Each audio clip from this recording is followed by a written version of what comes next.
যে হারে চোর শুরু হয়ে গেছে আলী মাহমুদপুর, আপনি একটু দোয়া করেন তো। এশার নামাজের পরে ইমাম বলতেছে, মুসল্লি ভাইরা জরুরি এলান, যে হারে আলী মাহমুদপুর চুরি শুরু হয়ে গেছে, এই চোরের হাত থেকে বাঁচতে গেলে 3 বার সূরা ফাতিহা, 7 বার আস্তাগফিরুল্লাহ, 11 বার দরুদ শরীফ পড়েন। সবাই যখন পড়িছে তখন ইমাম সাহেব সবাইকে নিয়ে বলতেছে, ভাই খুব ভালো করে খালি মোনাজাত করা লাগবে, চোখের পানি বার করে। তো ইমাম বলতেছে, আল্লাহ চোরের হাত থেকে আলী মাহমুদকে হেফাজত করো আল্লাহ, এই হারে অস্ট্রেলিয়ান গাভিগুলো চুরি হয়ে যাচ্ছে আল্লাহ, আল্লাহ চোরের হাত থেকে বাঁচাও। চোর মসজিদের বাহির থেকে জানলা দিয়ে বলতেছে আমিন আমিন, কারণ চোর জানে দোয়া দিয়া চুরি বন্ধ হবি না, চোর এটা জানে। এই জন্যই তো বিশ্ব ইজতেমায় এত লোক কেন যায়, সুদেরও ঘুষারও মদারও সব যায়, আখেরি মোনাজাত হচ্ছে হুজুর, আখেরি মোনাজাত, শালা নামাজ পড়ছো নামাজ পড়বি। আমার এলাকার একটা হাইস মাইক্রো ভাড়া গেছে, টাঙ্গাইল গেছে, আমার কাছে বলছে, হুজুর আপনি দেখছেন 201 গম্বুজ মসজিদ দেখছেন হুজুর? আমরা গেছিলাম হুজুর, মসজিদ দেখাচ্ছে হুজুর, মসজিদ ছাদের উপর চড়ছো, সেই গুণা করে দেখছি 201টা গম্বুজ হুজুর, কলজা শান্তি হুজুর। আমি বললাম, ভাইরে তোমরা গেছিলা কখন? কয় 11টার সময়। তা আচ্ছা কখন? কয় 3টার সময়। এর মধ্যে জোহরের নামাজ। আচ্ছা হুজুর, আমরা তো মসজিদ দেখবার গেছি হুজুর, চাপাত খালি সুতের বাড়ি, ওরা মসজিদ দেখবার গেছে, নামাজ পড়বার পায়নি। কি মনে করতেছেন মসজিদ দেখার জন্যে গোপীনাথপুর গল্প করতেছেন? হামাকের গ্রামের মসজিদ দেখছো? এই এলাকার মধ্যে হামাকের গ্রামের মসজিদ সবচেয়ে সুন্দর রে। একজন বলতেছে মসজিদ তো খুবই সুন্দর, ফ্যান কটা? আমি তো কোনদিন ভিতরে ঢুকিনি ভাই, আমি বাইরে থেকে দেখি। এই রাত প্রায় 12টা বাজতেছে, কি ফেতনার কোনো প্রশ্ন হলে আপনারা দিবেন না। না দিয়ে গেছে, ঠিক আছে। আচ্ছা দেখেন, ইসলাম কি লিখছে, বিয়েকে সহজ করতে বলেছে, কিন্তু বর্তমান সমাজে পিতা মাতা প্রতিষ্ঠিত হওয়ার অজুহাত দিয়ে বিয়েকে সমাজে কঠিন করতেছে প্রতিনিয়ত। হ্যাঁ, এটা সবার জন্য, এই যুবকেরা যারা বিয়ে করনি তোমাকে পক্ষে পড়তেছে। তাহলে এই অজুহাতে যুবকদের করণীয় কি? হাজারো যুবকের এক প্রশ্ন উত্তরটা দেওয়ার জন্য অনুরোধ করা হলো। আসলে আল্লাহ বিয়াকে কি কঠিন করছে? জোরে কোন কঠিন করছে? কঠিন করে নাই, সহজ করে দিছে। আপনারা মনে করেন যে আমার ছেলে এখনো কামাই কাজ করে না, আমার ছেলে বিয়া শাদী করলে বউ কি খিলাবে? রেজেকের মালিককে। আপনি যে বলতেছেন কামাই কাজ করিস না, বিয়া করে বউ কি খিলাবো? যতদিন পর্যন্ত ছেলেকে বিয়ে দিবেন না, আপনার ছেলে খালি ঘুরবি, অন্যায় করার চেষ্টা করবে। বাংলাদেশ সরকার নিয়ম করেছে মেয়েদের 18 আর ছেলেদের 22, এটা হলো সরকারি। আপনারা বলেন তো দরকারি কখন? না, আপনারা বলেন সরকারি আর দরকারি দুটা কি এক? যে মেয়েটা দেখবেন বিয়ে দেওয়া লাগবে, অন্য ঠিক মতো বুকত রাখে না, ফেলে দেয় আবার দেয়, ফেলে দেয় আবার দেয়, বুঝবেন ওই মেয়ের বিয়ের বয়স হয়ে গেছে। আর যেই ছেলে দেখবেন বাড়ির বেশিক্ষণ থাকবার চায় না, বাইরে বেশি ঘরে, 3 মাথা 4 মাথা 5 মাথা ধরতেছে, বিয়ের আগেই বিয়ের টেস্ট নিচ্ছে। একটা মেয়েকে দেখতেছে, দেখার কারণে তার চোখের জিনা হচ্ছে। এই জন্য আপনাদের বলবো, যারা বাবা আছেন বিয়েকে সহজ করেন। সম্পূর্ণ ডিমান্ড, যেটা ডিমান্ড আছে সম্পূর্ণ হারাম। জোরে কোন কথা ঠিক কিনা? সম্পূর্ণ হারাম, ডিমান্ড হারাম। আর মহারণা হলো ফরজ। আপনারা মহারণা অল্প বাঁধবেন, বেশি বাঁধার দরকার নাই। বিয়েকে সহজ করেন। আর মেয়ের বাড়িতে ঘুষি সুতে যায় খাওয়া যাবে না, বরং মেয়ে পক্ষকে আপনারা খাওয়াতে পারবেন, কিন্তু ছেলে পক্ষ মেয়ের বাড়িতে যাওয়া এটা রাসূলের সুন্নাহ বিরোধী। আপনার বিয়েকে সহজ করবেন। ছেলের যখন বয়স হয়েছে আপনি বিয়ে দিয়ে দেখেন, ওই ছেলের ধান্দায় কামাই করার চেষ্টা করবে। জোরে কোন কথা ঠিক কিনা? ওই ভালো বইয়ের চিন্তায় ও কামাইয়ের চিন্তা করবে। আল্লাহ রিজিকের দরজা খুলে দিবে। আপনার ছেলেদের বিয়ের বয়স হলে বিয়ে দিবেন। বয়সে বিয়ে না দিলে বিয়ের বয়স যখন চলে যাবে, নানা অন্যায় করার, বহু অন্যায় এখন করা যায়, অন্যায় করার কারণে তাদের পুরুষত্ব দুর্বল হয়ে যাবে। পরে বিয়ে দিবেন ঠিকই, বউ আর থাকতে চাবে না। আল্লাহ তাআলা যুবকদেরকে পুরুষত্ব সহকারে কবুল করুক, জোরে কোন আমিন। মেয়েদেরকে আল্লাহ পর্দার ভিতরে কবুল করুক, জোরে কোন আমিন। বিয়াটা বাপ মা বুঝে শুনে সহজ করে, ছেলে মেয়ের দিকে খেয়াল করে, ইসলামের দিকে খেয়াল করে, নবীর সুন্নাহর দিকে খেয়াল করে আমল করার তৌফিক দান করুক। সোনার একটা আয়াত আছে, লা তাকনাতু মির রাহমাতিল্লাহ ইন্নাল্লাহা ইয়াগফিরুয যুনুবা জামিয়া ইন্নাহু হুয়াল গাফুরুর রহিম। এই আয়াতের শানে আল্লাহ বললেন, আমি রহমত, দয়াবান, গাফুরুর রহিম। শুধু জুম্মার নামাজ যারা পড়েছো তাদেরকে আমি আল্লাহ তাআলা জান্নাত দিয়ে দিলাম, যাও। তখন জুম্মা পার্টিরা তা খুশি হয়ে উঠলেন, কে শেষে যে আগে বাড়াছি 5 ওয়াক্ত পড়িনি, আল্লাহ আমাকেও জান্নাত দিল। আর এক দৌড়ে জান্নাতের কাছে যায়, দেখবে জান্নাতের দরজার বিশাল একটা তালা। তো বলবে, আল্লাহ জান্নাত দিলেন, দরজার তালা কেন? আল্লাহ বলে, পকেট হাতে দেখ, চাবি আছে। তারা পকেট হাতে দেখবে একটা চাবি আছে, চাবি নিয়ে যায় তালার মধ্যে ঢুকবি, কিন্তু চাবি ঢুকে ঠিকই ঘোরে না, ঢুকিছে ঘোরে না। তো বলতেছে, আল্লাহ চাবি তো ঢুকলো কিন্তু ঘোরে না। আল্লাহ বলতেছে, তালার মধ্যে 5টা দাগ আছে, তোর চাবির মধ্যেও 5টা দাগ থাকা লাগবে, দাগে দাগে মিল হবি, কুট্টুস করে খুলে দেবি। তখন বলতেছে, আল্লাহ আমার চাবির মধ্যে তো 5টা দাগ নেই। আল্লাহ কয়, পাগলা, 5 ওয়াক্ত নামাজ যদি না থাকে ওই জান্নাত দেখতে পাবি, কিন্তু ঢুকতে পারবি না। খালি জুম্মা মেরে যারা আশা মারতেছেন তারা কোনো দিনও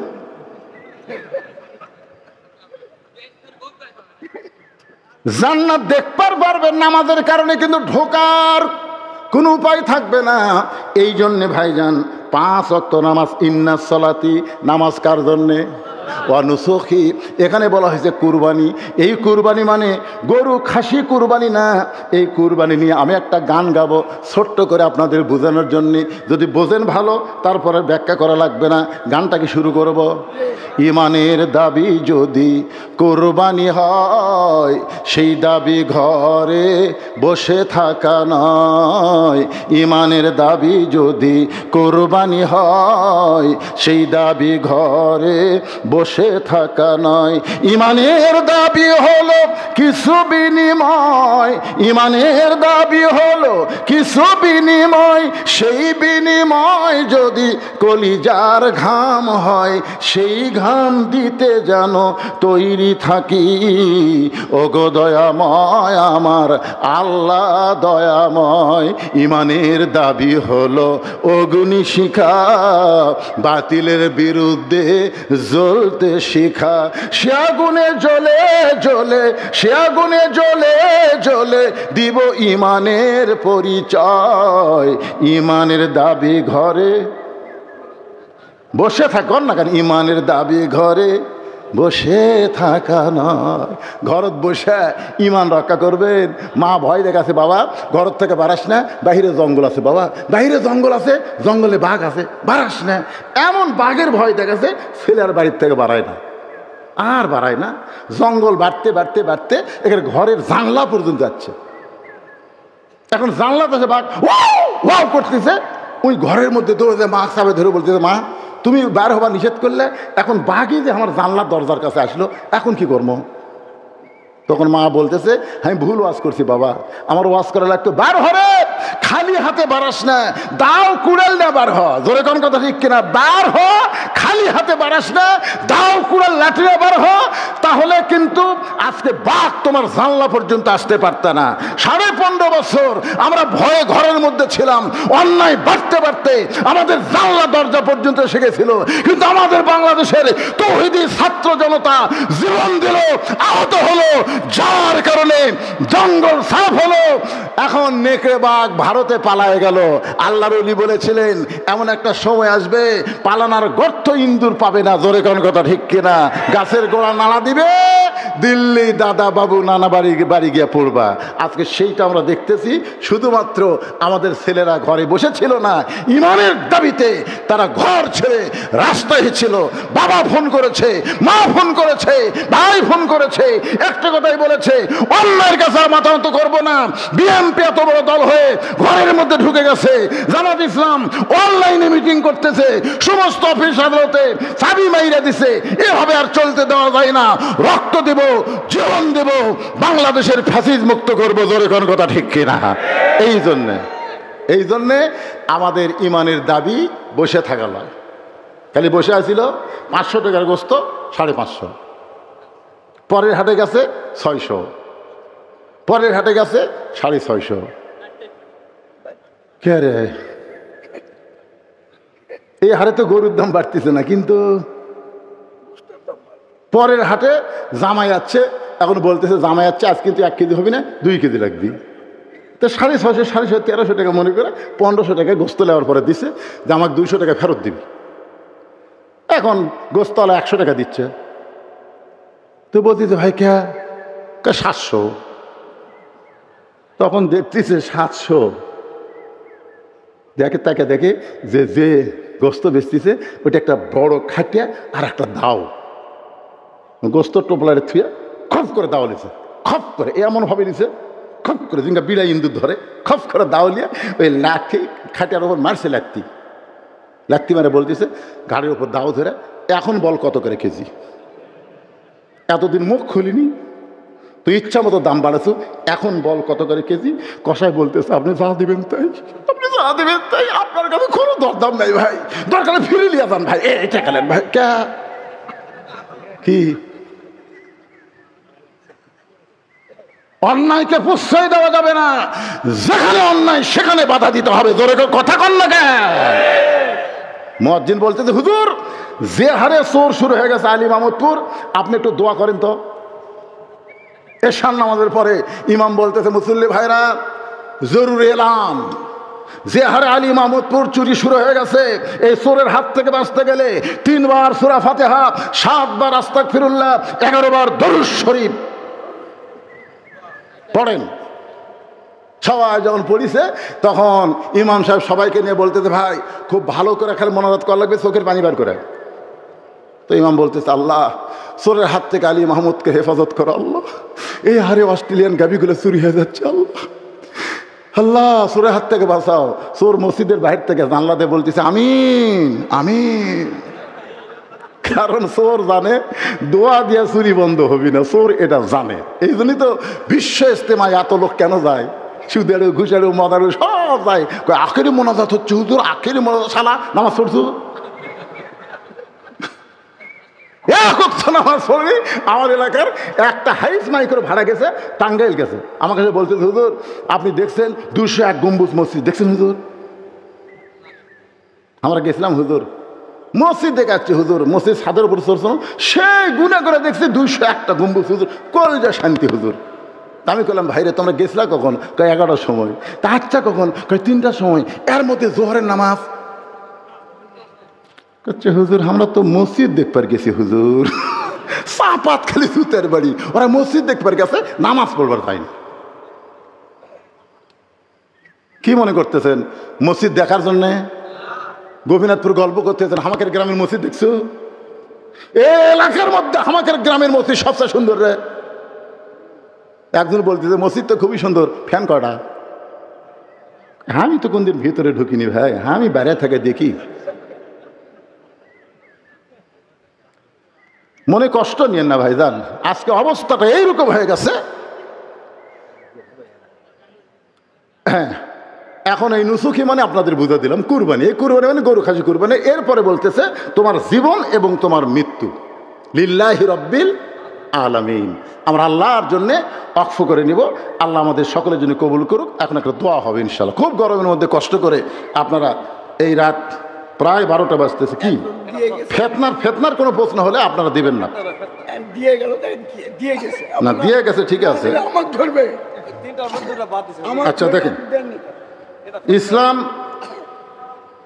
ইসলাম কি লিখছে, বিয়েকে সহজ করতে বলেছে, কিন্তু বর্তমান সমাজে পিতা মাতা প্রতিষ্ঠিত হওয়ার অজুহাত দিয়ে বিয়েকে সমাজে কঠিন করতেছে প্রতিনিয়ত। হ্যাঁ এটা সবার জন্য, এই যুবকেরা যারা বিয়ে করনি তোমাকে পক্ষে পড়তেছে।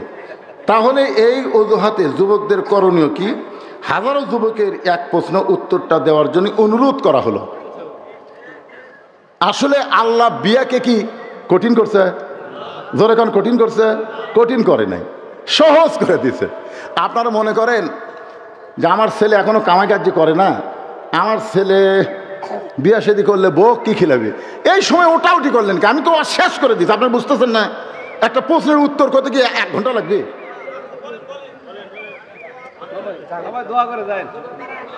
না না না, ওটা ওটি করলে দেখতে আমরা তো সবাই এক মুসলমান, এক জায়গায় থাকবো, একানুষ্ঠ হবো। ওয়া তাসিমু বিহাবলিল্লাহি জামিআ ওয়া লা তাফাররাকু। আল্লাহ বলেছেন তোমরা একত্র হও, এটা মাঝখান থেকে লাভ ওঠেন কেন? আপনারা কি মনে করতেছেন এখানে কোনো আদায় আছে? কোনো আদায় আছে? স্পেশাল ওয়াজ, স্পেশাল মাহফিল, কোনো ঝামেলা নাই। শোনেন, রেজেকের মালিককে। আপনি যে বলতেছেন কামাই কাজি করিস না, বিয়ে করে বউ কি খিলাবো? যতদিন পর্যন্ত ছেলেকে বিয়ে দিবেন না, আপনার ছেলে খালি ঘুরবি, অন্যায় করার চেষ্টা করবে। বাংলাদেশ সরকার নিয়ম করেছে মেয়েদের 18 আর ছেলেদের 22, এটা হলো সরকারি। আপনার বলেন তো দরকারি কখন? না না, আপনার বলেন সরকারি আর দরকারি দুটা কি এক? যে মেয়েটা দেখবেন বিয়ে দেওয়া লাগবে, অন্যা ঠিক মতো বুকত রাখে না, ফেলে দেয় আবার দেয়, ফেলে দেয় আবার দেয়, বুঝবেন ওই মেয়ের বিয়ের বয়স হয়ে গেছে। আর যেই ছেলে দেখবেন বাড়ির বেশিক্ষণ থাকবার চায় না, বাইরে বেশি ঘোরে, 3 মাথা 4 মাথা 5 মাথা ধরতেছে, বিয়ের আগেই বিয়ের টেস্ট নিচ্ছে। একটা মেয়েকে দেখতেছে, দেখার কারণে তার চোখের জিনা হচ্ছে। এই জন্য আপনাদের বলবো যারা বাবা আছেন বিয়েকে সহজ করেন। সম্পূর্ণ সম্পূর্ণ ডিমান্ড, যেটা ডিমান্ড আছে সম্পূর্ণ হারাম। জোরে কোন কথা ঠিক কিনা? সম্পূর্ণ হারাম, ডিমান্ড হারাম। আর মহারণা হলো ফরজ। আপনারা মহারণা অল্প বাঁধবেন, বেশি বাঁধার দরকার নাই। বিয়েকে সহজ করেন। আর মেয়ের বাড়িতে ঘুষি সুতে যায় খাওয়া যাবে না, বরং মেয়ে পক্ষকে আপনারা খাওয়াতে পারবেন, কিন্তু ছেলে পক্ষ মেয়ের বাড়িতে যাওয়া এটা রাসূলের সুন্নাহ বিরোধী। আপনার বিয়েকে সহজ করবেন। ছেলের যখন বয়স হয়েছে আপনি বিয়ে দিয়ে দেখেন, ওই ছেলের ধান্দায় কামাই করার চেষ্টা করবে। জোরে কোন কথা ঠিক কিনা? ওই ভালো বইয়ের চিন্তায় ও কামাইয়ের চিন্তা করবে। আল্লাহ রেজেকের দরজা খুলে দিবে। আপনার ছেলেদের বিয়ের বয়স হলে বিয়ে দিবেন, বয়সে বিয়ে না দিলে বিয়ের বয়স যখন চলে যাবে, নানা অন্যায় করার বহু অন্যায় এখন করা যায়। অন্যায় করার কারণে তাদের পুরুষত্ব দুর্বল হয়ে যাবে। পরে বিয়ে দিবেন ঠিকই, বউ আর থাকতে চাবে না। আল্লাহ তাআলা যুবকদেরকে পুরুষত্ব সহকারে কবুল করুক, জোরে কোন আমিন। মেয়েদেরকে আল্লাহ পর্দার ভিতরে কবুল করুক, জোরে কোন আমিন।